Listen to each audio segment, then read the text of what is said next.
Hey guys, welcome back to Movie Reviews. So today I am reviewing, I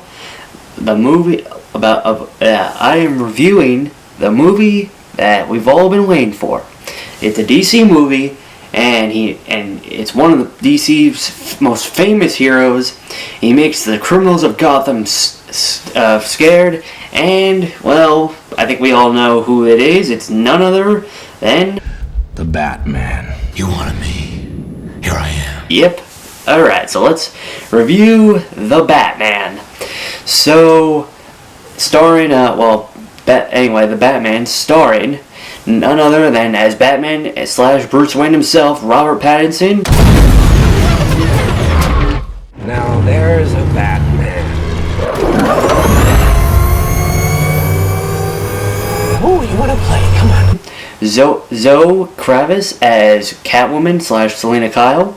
Andy Serkis as Butler Alfred Pennyworth. Colin Farrell as the Penguin. Paul Dano as the Riddler. And John Turturro as, Carmine Falcone. And Jeffrey Wright is James Gordon. So, yeah, we have quite a array of actors here. So, let's get into the plot here. Let's dive right into the Batman. And here we go. So, this movie starts off on Halloween night, when what happens is Mayor Don Mitchell is murdered in his home by none other than the Riddler. And you know it's the Riddler because, he leaves a question mark behind and a riddle for Batman. And at this point, Batman, or should we say Bruce Wayne, he's been Batman for about 2 years or so, patrolling the streets of Gotham, terrifying the living hell out of criminals from doing their criminal ways. And I love the way that he's introduced. It's like you don't see him, unlike in other Batman movies. Whereas Batman, he kind of just appears and takes the person out. Here, you hear Robert Pattinson's footsteps as he's getting closer and closer and closer, coming out of the darkness towards the person, and it's just like you can feel just the tension in the room. Like, Why so serious? just him getting closer, and you know what's gonna happen. How he's gonna kick the crap out of these criminals from them doing their criminal ways. So when Batman and James Gordon, along with the Gotham Police Department, arrive at this point former Mayor Don Mitchell's home and find him dead, Batman finds the clue from the Riddler, and yeah. So now, and Batman and Gordon, they are now determined to find out who the Riddler is and take him down. So, and while this is going on, the current lieutenant of the police, the current commissioner of the police department, Pete Savage, he yells at Batman because Batman at this point, unlike in other movies, Batman has not earned the trust of the police department.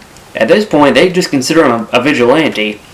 They don't like him for the most part.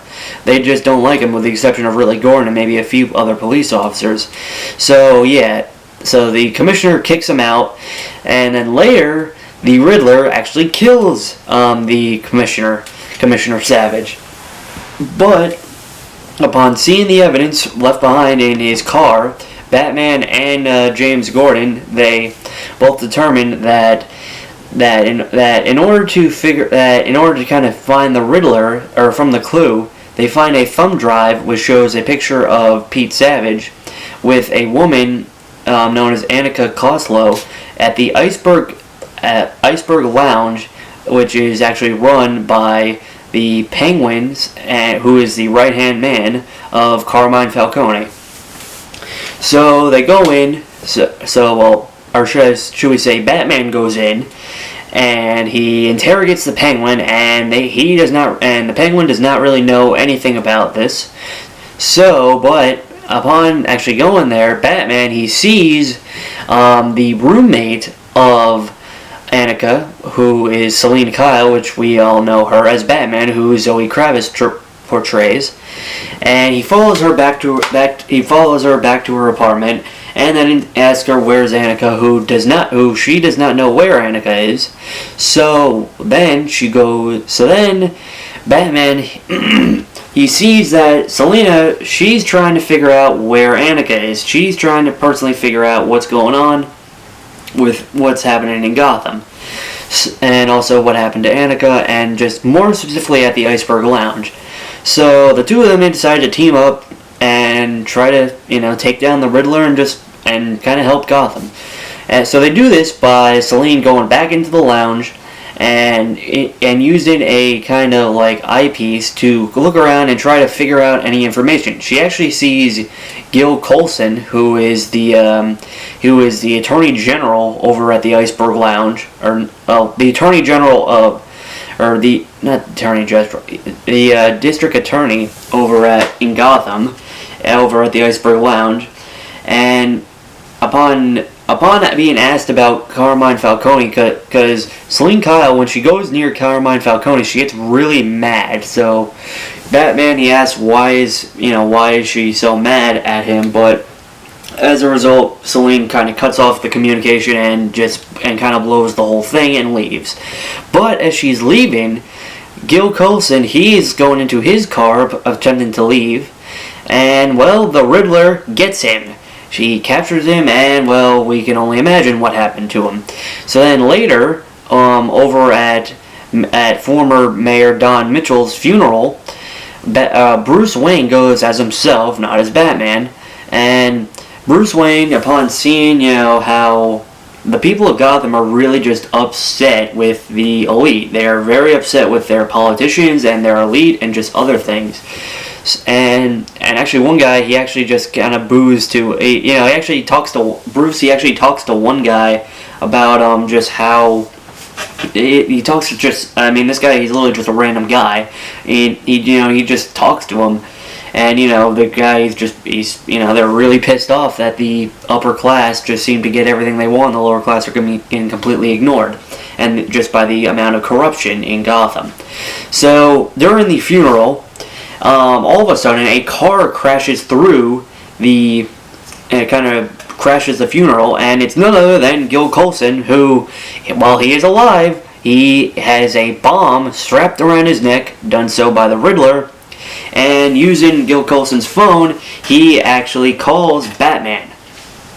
So Bruce appears now dressed as Batman, and basically the Riddler, he gives Colson an ultimatum. If he can solve 3 riddles, then he will remotely unlock the collar with the bomb. So Batman and Gil, they're able to solve 2 of the problems of the riddles, but the final riddle is who is the person that is a rat? Who is the person that is running Gotham behind the scenes? And Gil Colson refuses to answer, and the bomb detonates, and he dies without giving away the answer.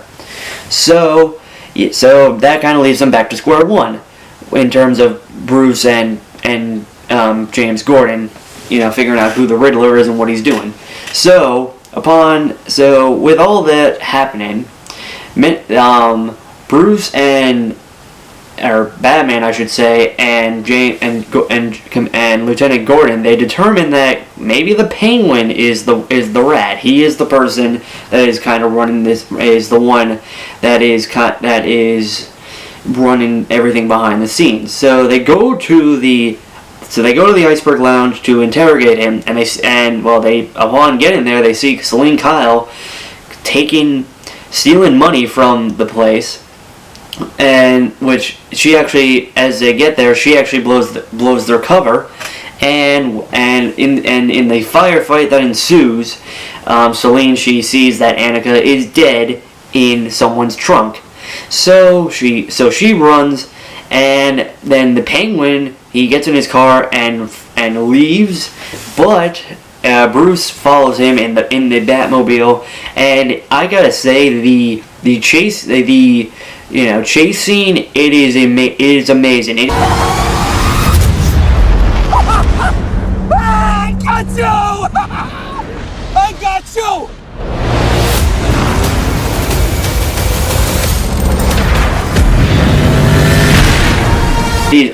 it is right on par with the Dark Knight car chase scene, and I mean, we all know how that ended.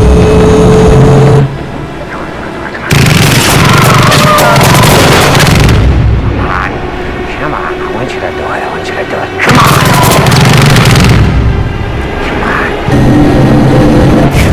Come on, I want you to do it. I want you to do it. Come on, hit me. Come on, hit me. But still, this was great. So Batman's able to catch up with the Penguin, and he interrogates him, but it's revealed that the Penguin is not the informant. Whoa, take it easy, sweetheart. So they had the wrong person once again. But with all the clues, Batman and Gordon, they leads them to it leads them to a conclusion that, well, the next victim of the Riddler is none other than Bruce Wayne himself. So immediately, Batman, he rushes back to Bruce Wayne's house, which is his own house, but not because he's worried about himself, because he's worried that whatever the Riddler's going to do, he's going to kill Alfred. So he calls home. He tries to desperately reach Alfred immediately, but it's too late. That Alfred, he got the letter with the bomb that was addressed to Bruce, and it blew up, but it didn't kill him. He's just in the hospital, and he's not doing so well, but he's alive. So after this, the Riddler, he leaks some information that Bruce's father, who, well, and also just to back it up, we all know what, the story of Bruce Wayne's parents, how, when he was young, they were murdered, and that kind of inspired him to become Batman and fight crime and all that. At this point, we all know that, how that happened. Hey, Wayne, you get what you fucking deserve. No, pal.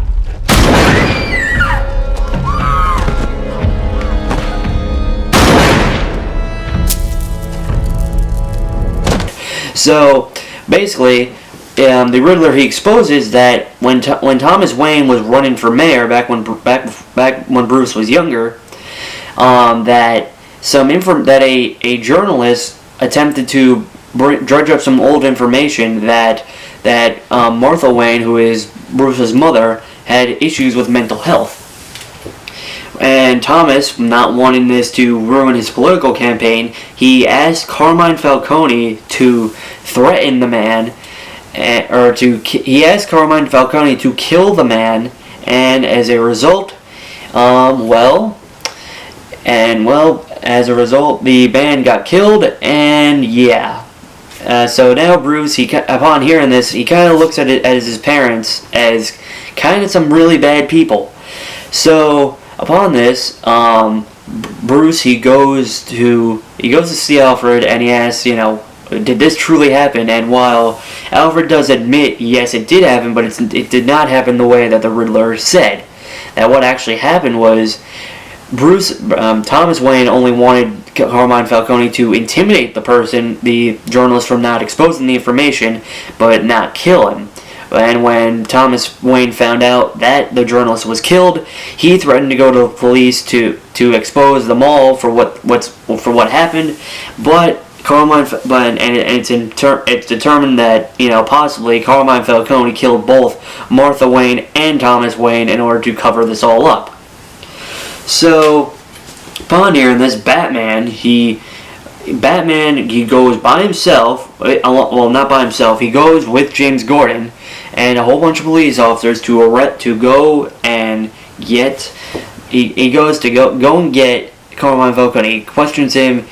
But when he gets to the Iceberg Lounge, he sees Selene Kyle there once again, attempting to go in, and she's trying to kill Carmine Falcone, because turns out that's her father. And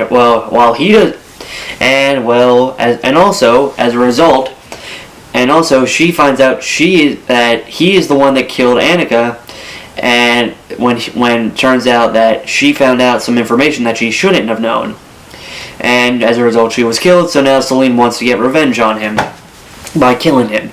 So Batman and Gordon both try to keep Selene from killing him, because he's the one, since without Carmine there really may not be any way to know what the heck is going on with the Riddler. So as Batman is attempting to stop Selene Kyle, she she actually stops because the news reports of Annika's death and also Thomas Wayne and all that goes live on the air and exposes Carmine Falcone as the evil person that he is, and he's immediately arrested. But as he's being brought into custody, he is killed by none other than the Riddler, who turns out has been he's been living right above the Iceberg Lounge the entire time. So the police and Batman all go into his apartment and easily capture him. He goes down without a fight, and he's sent to a state prison hospital. And Batman actually interrogates him and asks him, why are you doing this? And the Riddler, he actually explains that he actually felt that Batman and him were kind of like counterparts. They were kind of in a way working together, both trying to expose the corruption and help Gotham. And yeah, Batman kind of denounces him and says, "No, I'm not like you." And Riddler actually complains how he wasn't able to kill Bruce Wayne, and it's kind of ironic because he's literally talking to Bruce Wayne, just he doesn't know it. So just as Bruce thinks that it's over, the Riddler is captured, turns out it's not over, because the Riddler being captured, that's not the end of this. So the Riddler's true plan was, even if he was captured, he set up car bombs all around Gotham, and when they explode, which they do as they're actually talking, the city floods with water from the ocean. And Gotham's completely flooded, and the remaining survivors, a shelter set up at City Central with the current mayor, who is Mayor Peel. She is trying to establish some sort of order, but while this is going on, Riddler's followers turns out are right up there, up in the overhang, ready to shoot and kill her, and to just bring complete chaos to Gotham and destroy it. And the reason why the Riddler is doing all this is because Thomas Wayne, when he was running for mayor, he attempted to set up more support for children for orphans, which that is who the Riddler is. He was an orphan. But when Thomas Wayne died, all that support went away, and they never got it. And all this time, the Riddler, he kind of blamed the Waynes for all of his problems, and he also hated the fact that Bruce Wayne suffered. Despite the fact that he lost his parents, Bruce Wayne, he got all attention and care and concern, while Riddler, he didn't. He got no care and concern whatsoever. So yeah, so Batman goes to the City Central, and he tries to attempt to save the mayor. And while all this happens, just as he's actually capturing one of Riddler's followers, he unmasks the person, and it turns out this person was the guy that Bruce met at the funeral. And he actually says Batman's kind of main catchphrase in this movie is, "I am vengeance." I'm vengeance. And this actually kind of makes Batman think, or he kind of makes Bruce think, maybe I'm not doing the things that I should, because the Riddler and all of his followers, they're basically doing what he's doing. The madness, as you know, is like gravity. All it takes is a little push. Trying to through violence and blood, trying to help fix Gotham, and they're all inspired by him, by Batman. You complete me. And that this really is not working, because the people are not really making things any better. They're making things worse, because he's inspiring people to take matters into their own hands, as opposed to letting the law do it. So Batman realizes he needs to be a symbol of hope for the people of Gotham, not a badass vigilante that kicks the crap out of criminals.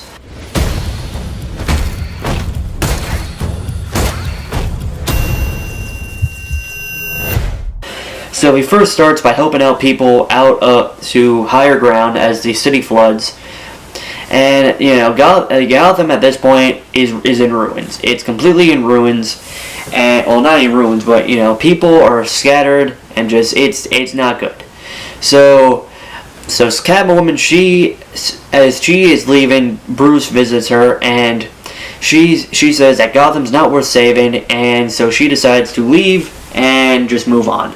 So Batman says he will do all he can to fix Gotham and be a shining beacon of hope for the people of Gotham. Meanwhile, as this is going on back at Arkham Asylum, Riddler is kind of not too happy that he failed, that his ultimate plan failed. But his neighbor next door kind of talks to him, and he has a really sick laugh. Got these scars? No, but I know how you got these.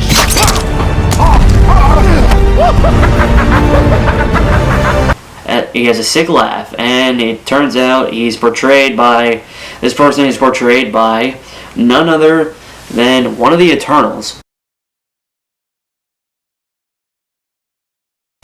You should know who he is, since if you watch Eternals, you should know. Ought to know, you bought it. And well, I think it's kind of inferred that this guy is the Joker. Believe whatever doesn't kill you simply makes you stranger. So yeah, the Joker, it's presumed, is going to be in the next movie, which I'm kind of feeling a bit indifferent to, because at this point this will be like our fourth Joker in like 10 years. And between Heath Ledger's amazing portrayal as Joker, you know, between all the just crazy things he did, such as, you know... How about a magic trick? I'm gonna make this pencil disappear. It's gone. Joaquin Phoenix performance of just, you know, kind of showing the Joker in a whole new ray of light by starting a movement in Gotham.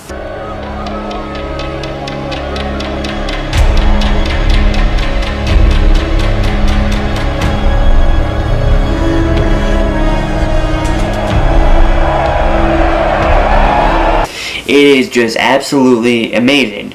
You know, both of them are amazing Jokers. So, you know, it's kind of, you know, weird, because this Joker very easily could not be that good as the two of them. Anyway, all in all, this movie it's really good. Robert Pattinson does great as Batman, but I feel like he isn't that good as Bruce Wayne. Like, he just doesn't feel like Bruce Wayne to me. I don't know why, but yeah, like, he just doesn't feel like Bruce Wayne. Andy Serkis does great as Alfred, and I gotta say, Paul Dano did amazing as the Riddler. Like, you know, I mean, compared to Jim Carrey's portrayal of the Riddler way back in the 90s, he really did something amazing with this. So all in all, this movie, it is extremely long. It's 3 hours long, but it feels like 3 hours long, but it's a good 3 hours. So yeah, all in all, I give this movie a solid A. So guys, I'm gonna end this video off right here. If you all enjoy this video, actually, before I end this, let me actually kind of talk about what the next movie that we're gonna be watching is. So the next movie, it's a Marvel movie, so no more DC for now at least, well, it's actually someone that speaking about Joker, someone that actually portrayed him. And well, let's play this trailer. I'd do anything to save a life, but I don't know what I'm capable of. You save lives, you don't take them. Are you here to heal the world? Or to destroy it?